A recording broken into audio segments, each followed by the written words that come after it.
Dear brothers and sisters, we live in a world that recognizes or respect the principle of fairness, of justice.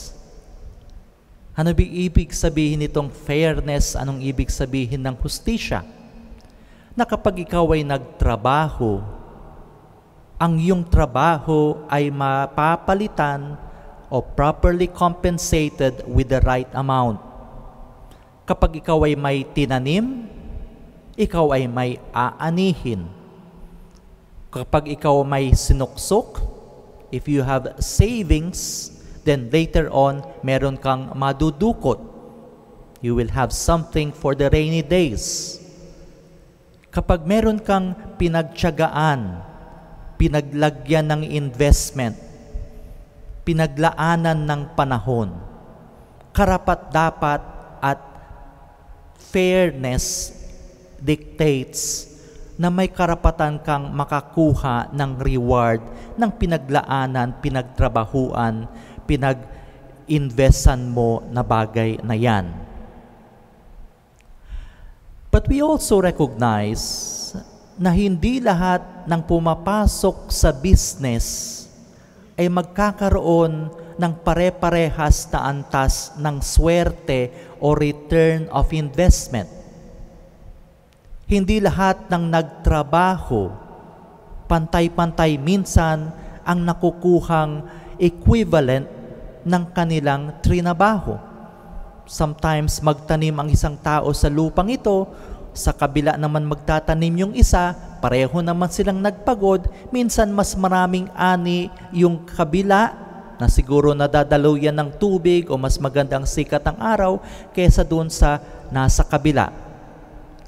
In short, despite our best efforts, meron at merong mas aangat. Meron at merong mas sweswertehin.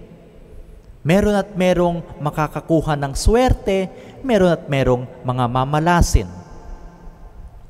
And at this point na hindi na pantay-pantay, despite the fact na pantay-pantay tayo ng nilaan na effort, may mga maiiwan. May mga hindi makakasabay. May mga makukulelat. And the world people have remedies for this phenomenon. Meron tayong tinatawag na solidarity. A good example is the government. Hindi naman lahat tayo mataas ang binabayad na tax.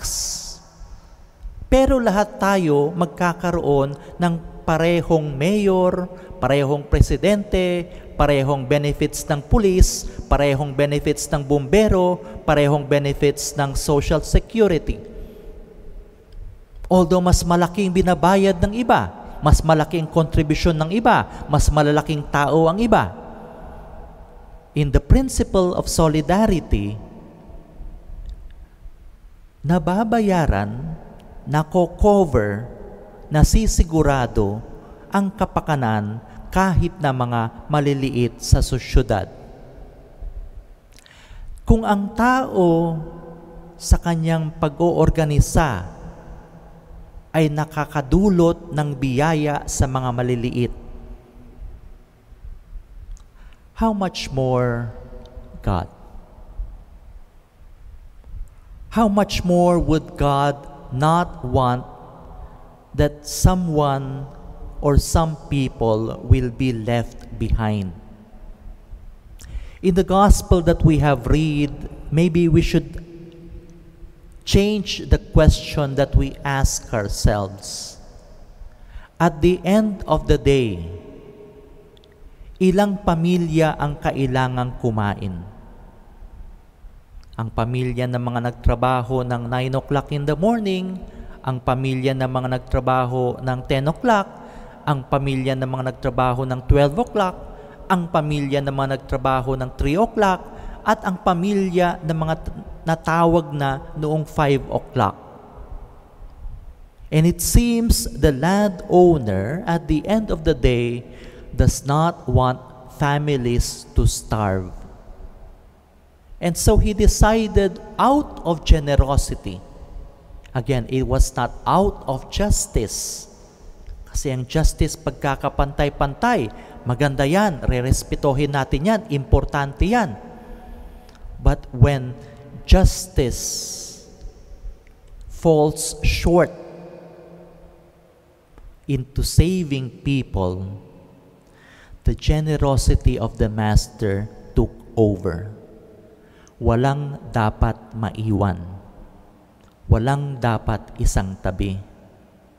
Walang dapat magutom. Kung may magagawa naman tayo para hindi maiwanan, makulelat, malugmok ang ating kapwa. So dear brothers and sisters, again, we recognize worldly values. We recognize worldly ingenuity. But reading the gospel, we are more than people of the world. We are sons and daughters of the Father. At this time, when things are tough, at this time when 40% of adults in our nation have lost their jobs, we must go back to the principle na hindi natin iiwanan ang isa't isa. Kailangan nating magtulungan, kailangan nating maging mas mabait, kailangan nating mas maging kapatid ng bawat isa.